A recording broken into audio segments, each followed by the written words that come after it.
사소한 일로 우울할 적마다 밝아져라 맑아져라 웃음을 재촉하는 장미. 삶의 길에서 가장 가까운 이들이 사랑의 이름으로 무심히 찌르는 가시를 다시 가시로 찌르지 말아야 부드러운 꽃잎을 피워낼 수 있다고. 이혜인 수녀가 장미가 내게 말을 걸어오는 6월, 그래서 그 6월을 싱그럽게 노래한 시인데 6월도 벌써 끝자락을 향하고 있습니다. 이혜인 수녀는 누구를 한 번씩 용서할 적마다 싱싱한 잎사귀가 돋아난다고. 6월에 넝쿨 장미들이 해 아래 나를 따라오라고 자꾸 말을 건네온다. 그러면서 사랑하는 이여, 이 아름다운 장미의 계절에 내가 눈물 속에 피워낸 기쁨 한 송이 받으시고 내내 행복하라. 그렇게 노래했습니다. 장미의 계절이기도 하지만 이 6월, 우리 한국 사람들에게는 좀 큰 사건들이 많았던 달, 우리 12달 중에서 아마 가장 큰 사건이 많았던 달이 아닌가 싶을 정도가 바로 6월입니다. 1920년 6월 7일 일본과 싸웠던 홍범도 장군의 봉오동 전투가 바로 6월 달에 있었고요. 1926년 6월 10일에는 제2의 3.1 운동을 꿈꾸던 60만세 운동이 있었습니다. 또 1987년 6월 10일부터 60민주항쟁이 있었습니다. 그 6월 항쟁으로 6.29 선언이 나오기도 했습니다. 그리고 무엇보다 1950년 6월 25일에는 북한의 남침으로 벌어진 6.25 전쟁이 있었습니다.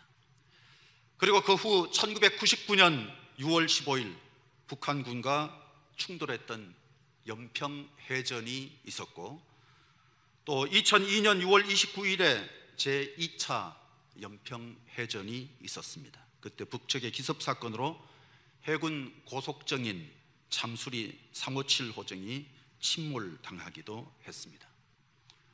그런가 하면 이 6월달 김대중 정부 때부터 북한과 손잡은 달로 좀 바뀐 그런 분위기가 되기도 했습니다. 2000년 6월 13일 김대중 대통령이 평양을 방문했고, 6월 15일 6.15 남북 공동 선언문이 발표되기도 했습니다. 분단 후에 남북 정상이 처음으로 만났던 장면을 사진으로 지금 보고 계십니다.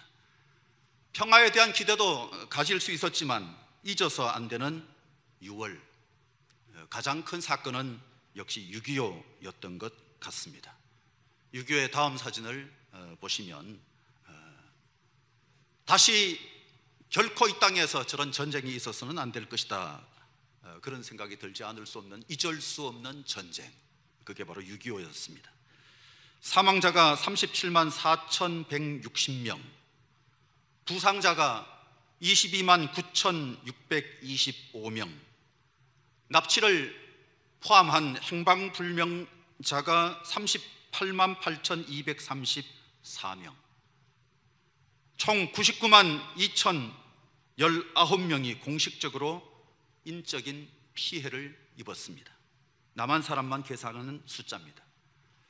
아마 북한 동포들까지 합한다면 200만 명 정도가 큰 피해를 입지 않았겠는가, 그렇게 추산이 됩니다.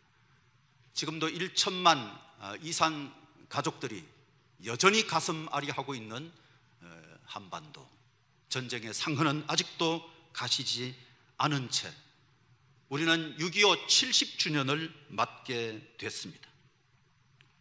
그런데 북한은 지난 화요일 16일 1년 9개월 전에 170억을 투자해서 지었던 개성 남북연락사무소, 잘 지었죠. 한국에서도 저만 하면 너무 잘 지은 건물인데 저 건물을 폭파하고 말았습니다.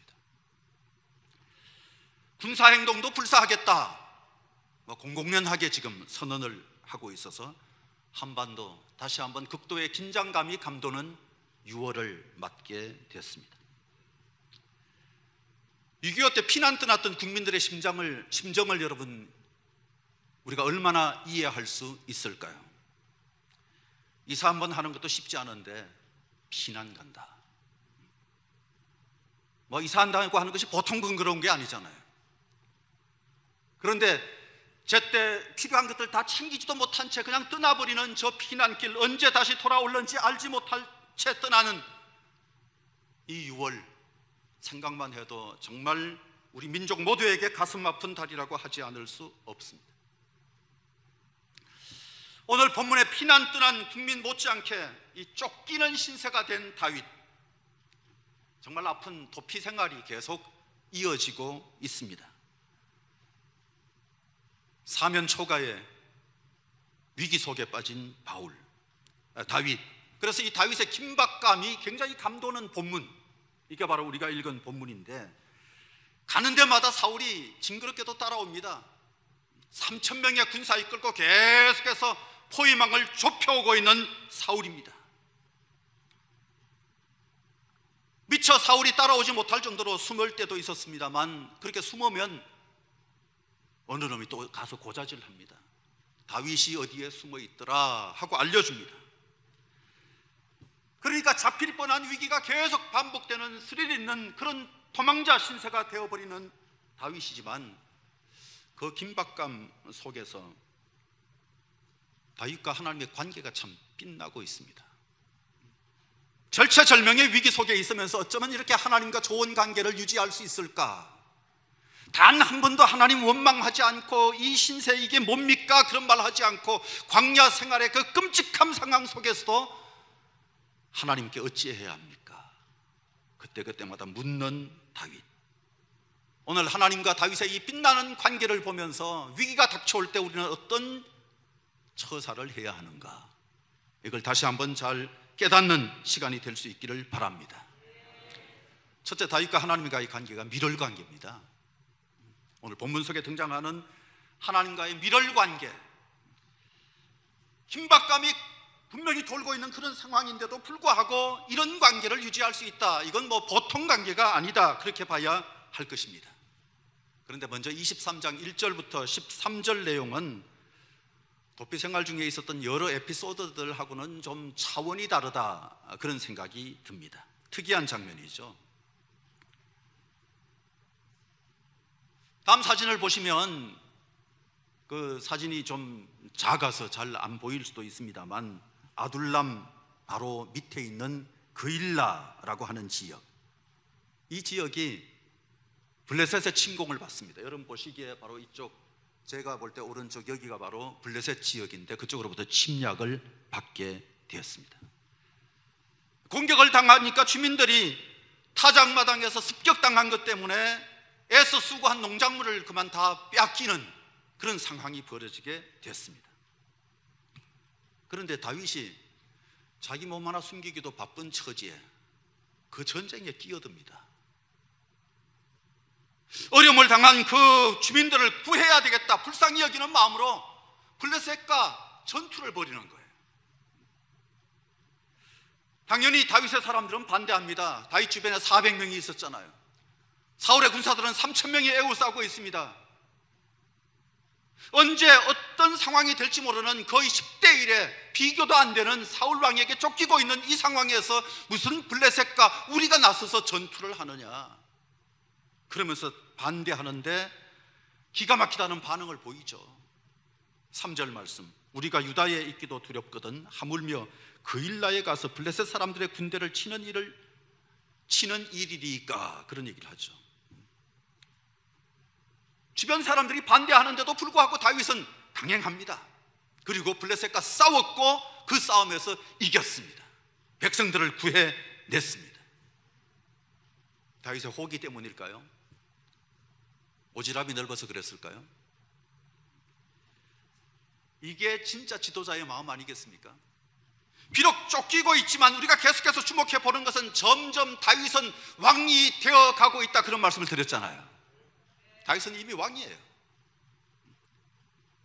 하나님이 기름 부어서 세운 왕 취임식만 하지 않았을 뿐 그는 지도자를 사랑하는 왕다운 처신을 지금 하고 있는 것입니다. 전쟁이라는 게 내가 살아남는다는 보장 없습니다.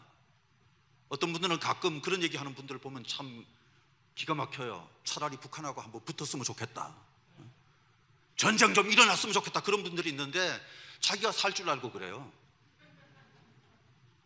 자기는 살아남을 줄 알고 그런 얘기 하는데 전쟁에서 살아남을 수 있다, 누가 더 큰 소리 칠 수 있는 사람 아무도 없습니다.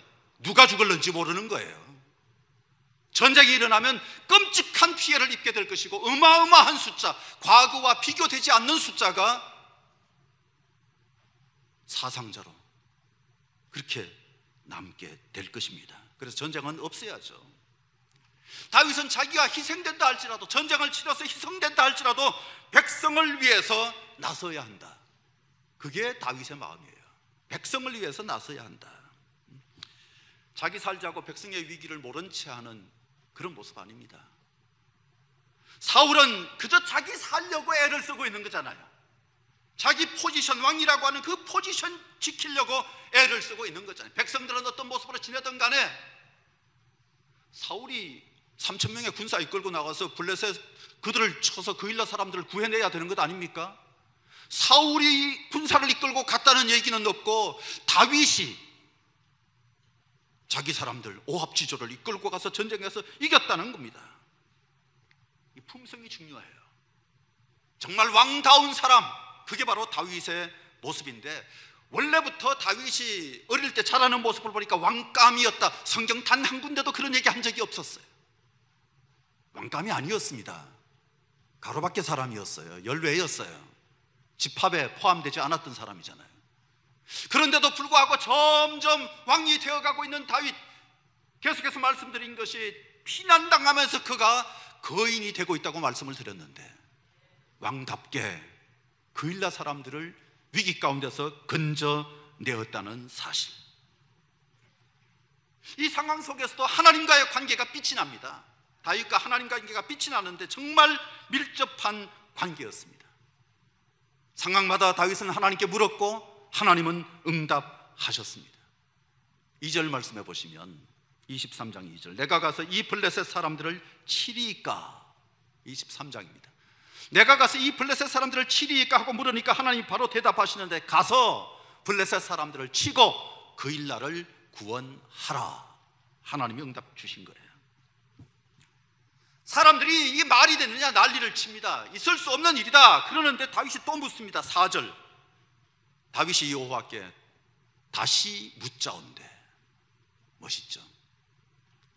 어려운 일이 있을 때 바로 가서 또 묻고 또 묻고 하나님께 묻는 이 자세가 중요한데, 어떤 상황에서든지 묻는 자세, 이걸 우선으로 여길 수 있기를 바랍니다. 다른 거 다 해보다가 마지막에 지푸라기 짚는 심정으로 나왔다, 그건 진짜 믿음 없는 자의 소리예요. 믿음 없는 자의 소리. 기도는 마지막 최후의 수단이 아니라 최선의 수단이 되어야 할 줄로 믿습니다. 최선의 수단이 되어야 돼요. 4절 이어서 보면, 일어나 그일라로 내려가라. 내가 블레셋 사람들을 내 손에 넘기리라. 하나님이 이기게 해주겠다고 약속해 주신 거예요. 사울을 두려워하여 그일라 백성들이 또 이제 다윗을 사울의 손에 넘기려고 하는 사람이 생깁니다. 자기들을 구원해 놓으니까. 구원받았으면 다윗에게 땡큐 해야 되는데 사울이 무서운 거예요. 그래서 다윗이 바로 여기 있다고, 다윗을 잡아서 아예 넘기자, 이런 모의를 하게 됐습니다. 팔아넘기려고 그래요.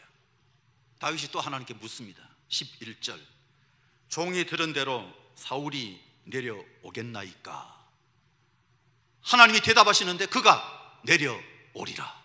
하나님 바로 또 대답을 주시죠. 다급해집니다. 그래서 또 묻습니다. 12절 말씀에, 그일라 사람들이 나와 내 사람들을 사울의 손에 넘기겠나이까. 그러니까 여호와께서 이르시되 그들이 너를 넘기리라 하신지라. 그들이 너를 넘길 것이다. 상황은 다윗에게 굉장히 불리한 상황이지만 하나님과 이 관계가 소통이 잘 되잖아요.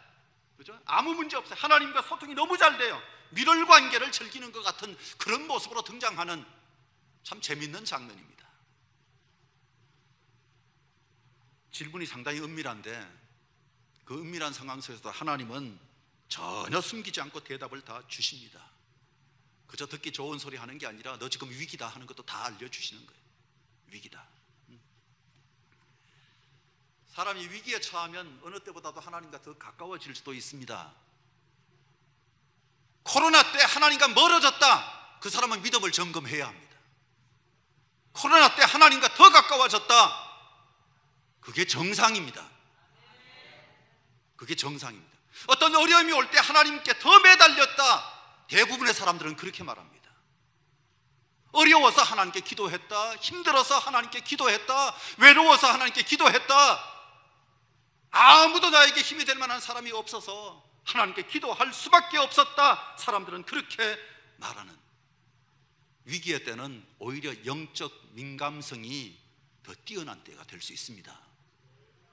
그래서 위기를 기회라고 말합니다. 우리 모두에게 꼭 기회가 될 수 있기를 바랍니다. 다윗이 너무 힘들었으니까 기도했겠지. 사람이 힘들면 다 그렇게 기도하는 거야.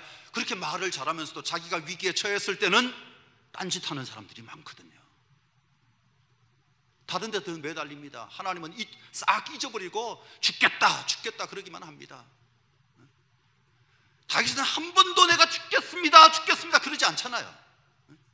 물론 사망과 한 스텝 차이다 그런 표현을 썼습니다만 그건 상황에 대한 보고일 뿐, 이러려면 나 차라리 죽이세요 뭐 그러지도 않잖아요. 다윗 전혀 그러지 않습니다. 그냥 왕 다 싫습니다, 목자로 돌아가겠습니다, 목동 생활이 차라리 행복합니다, 그러지도 않습니다. 하나님이 부르셨으니까 부름의 상에 합당하게 달려가는 다윗입니다. 부름의 상에 합당하게 달려가는 거예요. 이 코로나 때 더욱더 하나님과의 관계를 잘 점검할 수 있는 저와 여러분이 꼭 될 수 있기를 바라고, 영적 감수성 절대 떨어지지 말아야 될 줄로 믿습니다. 찬송이 입에 붙기를 바랍니다. 하나님 도와주십시오, 이게 그냥 습관으로 완전히 자리매김할 수 있기를 바랍니다. 여호와는 나의 목자시니 내게 부족함이 없으리로다. 모든 것이 다 넘치기 때문에 부른 것이 아니라 늘 쫓기는 인생을 살았던 다윗이 불렀던 노래가 바로 여호와가 나의 목자시니 내게 부족함이 없으리로다, 그런 노래를 불렀던 거잖아요. 하나님과의 관계 더 좋아지는 그런 6월을 꼭 살아갈 수 있기를 바랍니다. 두 번째, 하나님이 다윗을 보호하십니다. 사울이 계속해서 추격하는 것 두렵죠. 가는 곳곳마다 지역 사람들이 또 사울을 무서워해서 알려주는 그 끔찍한 상황이 계속되니까 얼마나 힘들었을까, 얼마나 외로웠을까, 누구도 믿기가 어렵겠구나 하는 생각을 하지 않았겠습니까? 배은망덕한 그일라 사람들을 떠나서 다윗은 마온 황무지 아라바로 피신을 갔습니다. 역시 이것도 사진을 보시면 계속해서 보실 수가 있는데, 좀 작아서 잘 안 보이는 분들은 인터넷 홈페이지에서 다시 띄우면 저 글자들이 잘 보이게 될 겁니다. 뭔가 결정적인 승기를 잡았다고 생각한 사울, 이제 다윗은 도간에 든 기다 그렇게 생각하면서 더욱더 바짝 포위망을 좁혀옵니다. 26절, 사울이 산 이쪽으로 가매 다윗과 그의 사람들은 산 저쪽으로 가며 다윗이 사울을 두려워하여 급히 피하려 하였으니 이는 사울과 그의 사람들이 다윗과 그의 사람들을 애워싸고 잡으려 함이었더라. 그야말로 절체절명의 위기입니다. 누구도 도와줄 수 없는 사면초가입니다. 아마 한 절만 더 써내려갔으면 잡혔을 거예요. 6.25 직전 우리나라는 정당이 난립했었고 하루가 멀다 하고 암살 사건이 벌어졌습니다. 경제는 수렁에 빠졌고 끊임없이 자익과 우익이 대립하고 전국적으로 피를 흘리는 일들이 벌어지는, 그게 바로 한반도의 모습이었고, 그 와중에 북한이 기습 남침했습니다. 주일이었습니다. 불과 3일 만인 6월 28일 서울이 함락되고 7월 20일 대전이 무너졌습니다. 그리고 7월 25일 전쟁 벌어진 지 한 달 만에 낙동강 방어선까지 그렇게 우리는 밀렸습니다. 8월 18일에 대구로 내려갔던 정부, 대구도 위험하다 그래서 부산으로 옮겨가게 됐습니다. 전선이 낙동강까지 밀렸을 때 누가 봐도 남한은 끝이었습니다. 이제는 먹혔다 그렇게 생각할 수밖에 없는 상황이었습니다. 김일성은 8월 15일 날 부산을 점령하겠다 목표를 세웠는데 상황을 뒤집는 분이 계셨습니다. 하나님이십니다.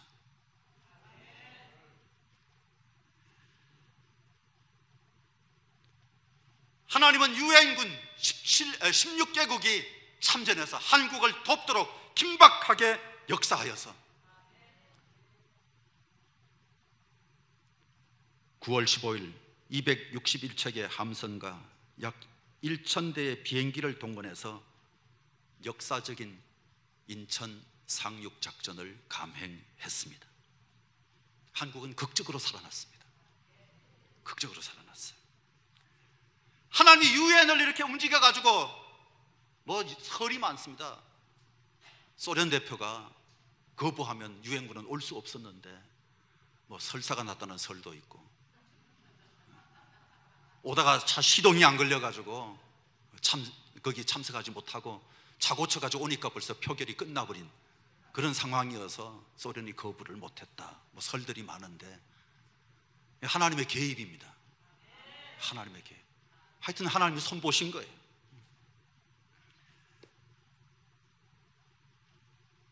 유엔을 그렇게 움직인 것처럼 하나님이 그 긴박한 상황 속에 블레셋을 동문합니다.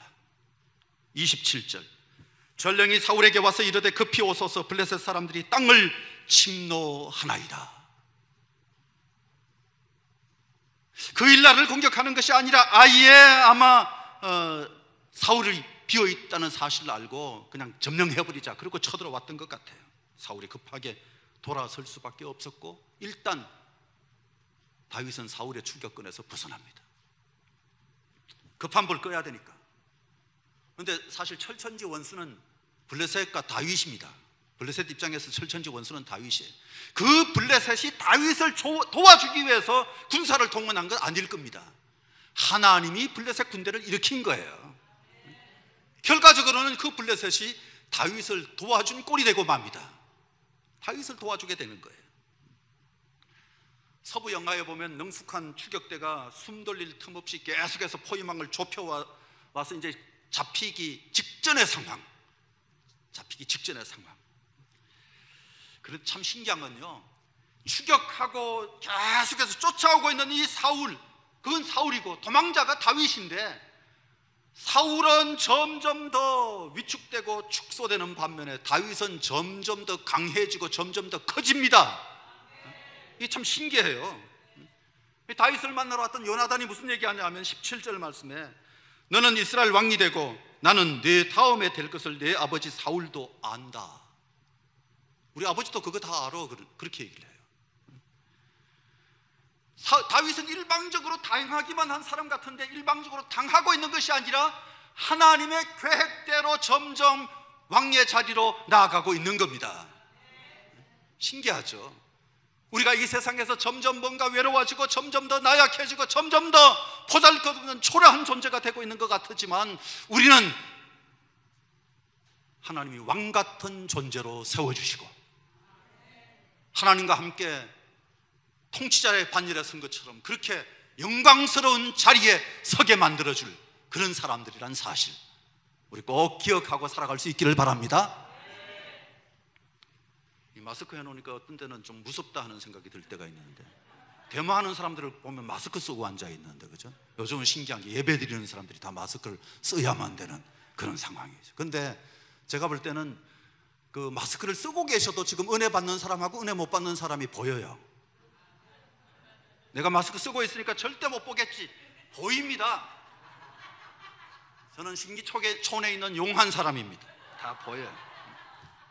그냥 일방적으로 당하고 있는 것이 아니라 다윗은 계속해서 하나님께서 세워주시는데, 그 다윗이 서게 되는 이유가 뭐냐 하면 보호자가 든든하니까, 하나님이 다윗의 보호자가 되시니까, 이 다윗은 그 상황 속에서 보호자가 되시는 하나님 때문에 점점 더 왕다운 기품도 갖추고 왕다운 힘도 갖추고, 그래서 더 많은 사람들이 모여들고 다윗은 승승장구하고 있는 겁니다. 오직 의인은 믿음으로 산다 그랬죠. 다윗이 믿음으로 나아가니까 이런 역사가 벌어지게 되는 것입니다. 사울이 집요하게 추적해요. 집요하게 끊임없이 계속해서 그렇게 고삐를 조여오지만 다윗은 안전해요. 하나님이 보호자 되시기 때문에. 14절에 하나님이 그를 그의 손에 넘기지 아니하시니라. 하나님은 만유보다 크신 손이십니다. 그 손으로 붙들고 계시면 빼앗을 자가 없으리라고 성경은 말하고 있지 않습니까? 하나님은 우리의 그런 든든한 보호자, 든든한 보호자. 절체절명의 위기 속에 있을 때 블레셋의 침입이라는 방법을 통해서 하나님이 다윗을 보호하신 겁니다. 요즘 말로 하면 하나님이 국제정세를 이용하신 거예요. 하나님은 우리 한반도도 국제정세를 이용해서 보호해 주고 계시는 거예요. 하나님이 지금도 그렇게 분명하게 보호해 주시는 줄로 저는 믿습니다. 그 덕분에 결국은 다윗은 살아남게 되고 왕의 자리에 올라가지 않습니까? 하나님의 구원을 끝까지 잘 믿는 저와 여러분이 될 수 있기를 바랍니다. 어떤 것도 못 흔들어요. 로마서 8장 31절 이하에 보면 이런 말씀이 나오죠. 만일 하나님이 우리를 위하시면 누가 우리를 대적하리요? 자기 아들을 아끼지 아니하시고 우리 모든 사람을 위하여 내주시니가 어찌 그 아들과 함께 모든 것을 우리에게 주시지 아니하겠느냐? 누가 우리를 그리스도의 사랑에서 끊으리요? 환난이나 공고나 박해나 기근이나 적신이나 위험이나 칼이랴. 이어서 37절 말씀을 보시면 이 모든 일에 우리를 사랑하시는 이로 말미암아 우리가 넉넉히 이기느니라. 자신감을 가지십시오. 바울이 굉장히 논리적으로 로마서에서 이 설명을 했는데 다윗은 시적으로 표현한 거잖아요. 시편 18편 2절에 보니까 여호와는 나의 반석이시여, 나의 요새시여, 나를 건지시는 자시여, 나의 하나님이시여, 나의 피할 바위시여, 나의 방패시여, 나의 구원의 뿌리시여, 나의 산성이시로다. 멋있죠? 시편 27편 1절부터 3절에 보니까 여호와는 나의 빛이요 나의 구원이시니 내가 누구를 두려워하리요? 여호와는 내 생명의 능력이시니 내가 누구를 무서워하리요? 악인들이 내 살을 먹으려고 내게로 왔으나 나의 대적들, 나의 원수들인 그들은 실족하여 넘어졌도다. 군대가 나를 대적하여 진칠지라도 내 마음이 두렵지 아니하며 전쟁이 일어나 나를 치려 할지라도 나는 여전히 태연하리로다. 전쟁 나면 어떨까 막 불안해하지 마시고 하나님 함께하여 주시옵소서. 코로나 걸리면 어찌할까 떨지 마시고 하나님 함께하여 주시옵소서. 여전히 지금도 태연하리로다. 그게 우리의 모습 될 수 있기를 바랍니다. 마지막으로 하나님께 맡깁니다. 엔게디 광야로 달아난 다윗. 여러분 사진 다시 보시면 엔게디 광야 보실 수 있는데, 여러분 보시기에 오른쪽이 바로 사해입니다. 중간에 이렇게 뻥 뚫려 있는 곳, 저기가 바로 사해잖아요. 염해라고 또 되어 있는데 사울이 추격을 계속해오죠. 그러니까 엔게디가 바로 이 사해 변에 있는 거예요. 사해 그 변에 있는 곳인데, 원수는 외나무 다리에서 만난다고 그때 동굴에 숨어 있는데 마침 사울이 급한 일이 생겼어요. 배가 아파 견딜 수가 없어요. 해결해야 돼요. 뒤를 보기 위해서 굴 속에 들어갔다. 성경에는 뒤 본 것까지 다 써놨어요. 뒤 본 것까지 다 써놨어요. 3,000명의 군사를 데리고 왔지만 뒤 볼 때는 혼자 가야죠. 혼자 가야죠. 그리고 그 옷을 벗어서 옆에 둡니다. 그건 달리 말하면 무슨 얘기입니까? 완전 무장 해제된 거잖아요. 무장 해제된 거예요. 깜깜하니까 아무도 없구나. 그리고 아주 시원하다. 그리고 볼일을 보는데 자기는 처음에 들어가니까 밝은 데서 어두운 곳에 들어가니까 안 보이지만 그 속에 어둠 가운데 있던 사람들은 다 보이거든요. 또 냄새 나니까 뭐 전부 다 관심을 가지고 저런 어디 우리가 있는데 여기 들어와서 똥 싸고 지나가게 막 그러면서 다윗에게 죽입시다. 절호의 찬사 아닙니까? 막 그러는 거예요. 하나님이 주신 절호의 기회일 것이다. 그런데도 불구하고 다윗이 그 사울을 안 죽여요. 광야에서 도망다니면서 지낸다. 얼마나 기가 막힌 일입니까? 동굴 속에서 피해 숨어 있다. 얼마나 기가 막힙니까? 군사들이 조여온다. 숨 쉴 여유도 없구나. 이게 무슨 살아있는 건가? 그런 생각이 들 만한 상황, 끝날 수 있는 기회, 하나님이 주신 것 같은데 다윗은 사울을 죽이지 않습니다. 겉옷자락만 살짝 베었어요. 시원하게 볼일을 마치고 나가고 있는 사울을 다윗이 부릅니다. 불렀어요. 깜짝 놀랐죠. 24장 10절. 오늘 여호와께서 굴에서 왕을 내 손에 넘기신 것을 왕은 아셨을 것이니이다. 이제 알겠어요. 사실 나한테 하나님이 넘기신 거예요. 내가 죽일 수 있었어요. 그 얘기잖아요. 어떤 사람이 나를 근하여 왕을 죽이라 하였으나 내가 왕을 아껴 말하기를 나는 내 손을 들어 내 주를 해하지 아니하리니 그는 여호와의 기름 부음을 받은 자이기 때문이라 하였나이다. 베어낸 옷자락을 보여주면서 내가 죽일 수 있었습니다. 그 순간 사울이 감동을 받습니다. 감동을 받아요. 그래서 성경에 보니까 이 감동을 쭉 봤는데 그 이야기가 이제 다윗이 물론 하소연한 이야기가 중간에 들어가고 그가 감동을 받는데 16절, 내 아들 다윗아 이것이 내 목소리냐 하고 소리 높여 울며 내 아들아, 나쁜 사람이죠. 내 아들아 그러면서 하는 얘기가 17절에 나는 너를 학대하되 너는 나를 선대하니 너는 나보다 의롭도다. 알긴 잘 알아요. 너는 나보다 의롭도다. 그리고 심지어 20절에 뭐라 그럽니까?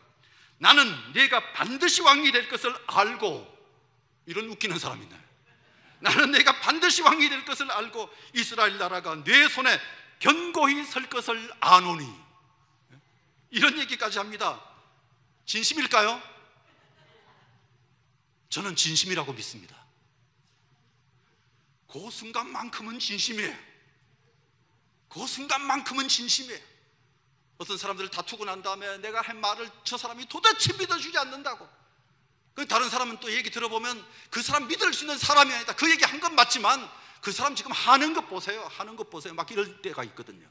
근데요, 그 말 할 때는 진심이었을 수 있어요. 사울도 그 순간만큼은 진심이었어요. 근데 문제는 사람의 마음이 잘 안 변한다는 거. 그 순간에는 감동을 받았지만 금방 돌아와 보면 저게 내 자리를 노려? 저걸 내가 살려도 말도 안 돼. 죽여야 돼. 그 생각을 하는 거죠. 그래서 이제는 더 이상 쫓기지 않았더라 그러면 얼마나 멋있습니까? 울면서, 소리 높여 울면서 내 아들아 네가 진짜 왕이 돼야 된다, 그렇게 말하던 이 사울에게 계속 도망다니는 다윗, 여전히 또 도망자 도피 생활은 이어질 겁니다. 사울이 죽을 때까지 계속되는 거예요. 그런데 이 다윗이 그런 사울을 안 죽인 건 참 잘한 겁니다. 참 잘한 거예요. 정말 다윗답다, 다시 그렇게 말하지 않을 수 없는데, 죽일 수 있는 이 좋은 기회, 용기가 없어서 안 죽인 거 아니에요. 두려워서 안 죽인 거 아니에요. 다윗은 전쟁 영웅입니다. 그렇잖아요. 전쟁 영웅이에요. 두려워할 사람이 아니에요. 그런데 하나님이 기름 부은 왕이기 때문에 제 손을 들어서 죽일 수는 없습니다. 그게 다윗이에요.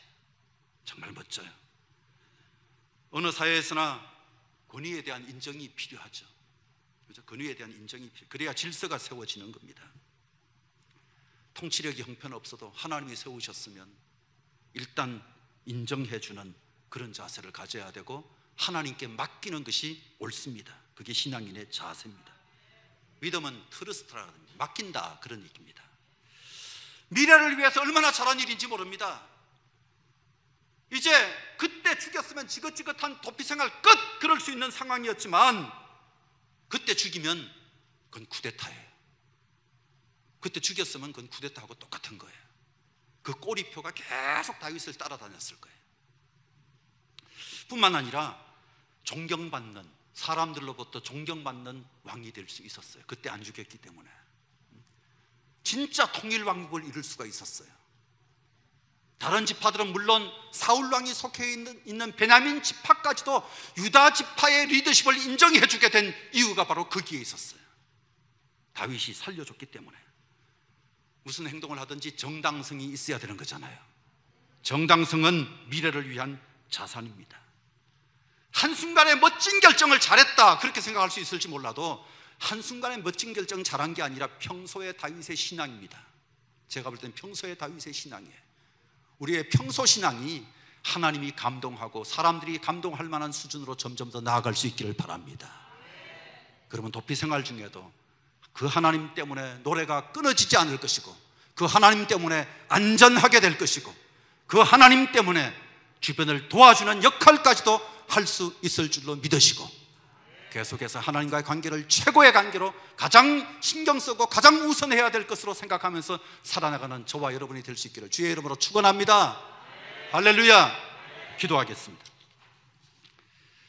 하나님 감사합니다. 주께서 저희를 사랑하시고 귀한 말씀 주시고 계속해서 하나님을 의지하며 살아가는 믿음의 사람으로 우뚝 세워주시는 줄로 믿습니다.